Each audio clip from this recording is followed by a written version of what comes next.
Fuzayl ibn Iyaz деген алым болгон. Fuzayl ibn Iyaz, урматтуу жамаат.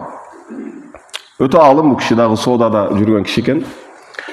Баласы экөө базарда отуруп таразага тартат экен, сатат экен. Таразага тартат экен, сатат экен. Баласы улам таразага тартып саткан сайын таразанын бетин арчып кое берет экен да, чаңчы.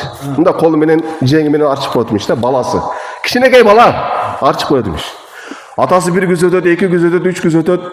Анан сурайт экен: балам, неге бул кайра-кайра мынтип арчып атасың десе, шамал болуп атат ата. Шамал болгон сайын таразанын үстү чаң болуп калып атат.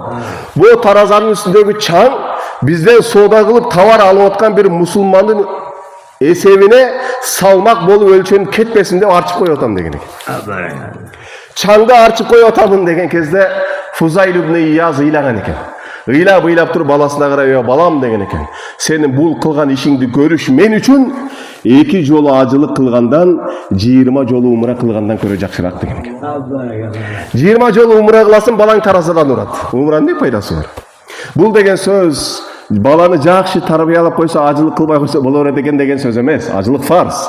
Болгону сообу ошончолук. Балаң тарбиялуу болсунбу, же 50 жолу умрага барып келесиңби десе, жок, умрага барбайм, балам жакшы болсун, тарбиялуу болсун, таразадан урбасын деп тандаш керек деген сөз бул, туугандар. Чыныгы момундун, чыныгы мусулмандын сыфаты мына ушундай болот экен, урматтуу жамаат. Ошон үчүн атыбызга затыбыз жарашып жашашыбыз керек. Мусулманбызбы, мусулмандай жашаш керек. Алланы сүйөбүзбү, до конца сүйүш керек.